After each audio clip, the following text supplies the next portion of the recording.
Hyderabad industrial land transformation పాలసీపై మాజీ మంత్రి జగదీష్ రెడ్డి విమర్శలు చేశారు. దోపిడీ దొంగల్లా భూముల కోసం హీల్డ్ పాలసీ అమలు చేయాలని చూస్తున్నారని అన్నారు. 5 లక్షల కోట్ల ప్రజల ఆస్తిని 440 మంది పంచుకోవాలని చేస్తున్నారని ఆరోపించారు. ఇందులో భాగస్వాములైన వారిని ఎవ్వరిని వదలమన్నారు. న్యాయ పోరాటం చేస్తాం, భూములను కాపాడుకుంటామని, భూ దోపిడీకి పాల్పడేవారిని తాము వచ్చాక జైలుకు పంపుతామని, ప్రజా అవసరాల కోసమే ఇండస్ట్రియల్ భూములు వినియోగించాలని జగదీష్ రెడ్డి సూచించారు.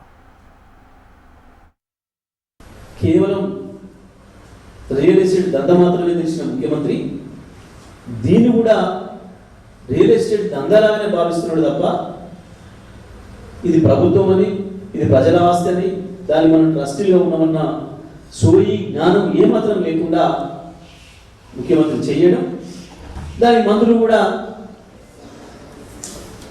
జమ కావడం. వాస్తవానికి ఇందులో మాకు తెలుస్తూ ఉంది, ఇప్పుడు మంత్రులకు కూడా వాటాలు ఏర్పాటు చేసి నోరు మూయించిండు.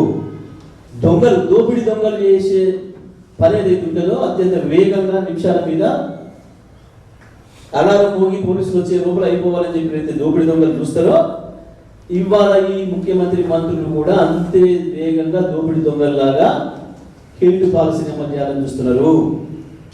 5 లక్షల కోట్ల రూపాయల తెలంగాణ ప్రజల ఆస్తిని కేవలం ఒక 440 మంది కలిసి పంచుకోవడానికి కుట్ర చేస్తున్నారు.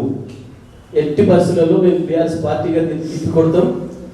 తెలంగాణ ప్రజల కాపులదారులుగా దీనిపైన పెద్ద ఎత్తున ప్రజా పోరాటం చేస్తాం, న్యాయ పోరాటం చేస్తాం. ఎట్టి పరిస్థితులలో ఇలా భాగస్వాములైన ఏ ఒక్క దొంగను కూడా వదిలిపెట్టాం.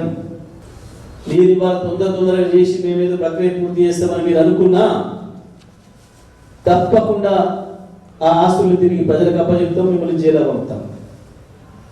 ఎవరిని కూడా వదిలిపెట్టేది దీంట్లో.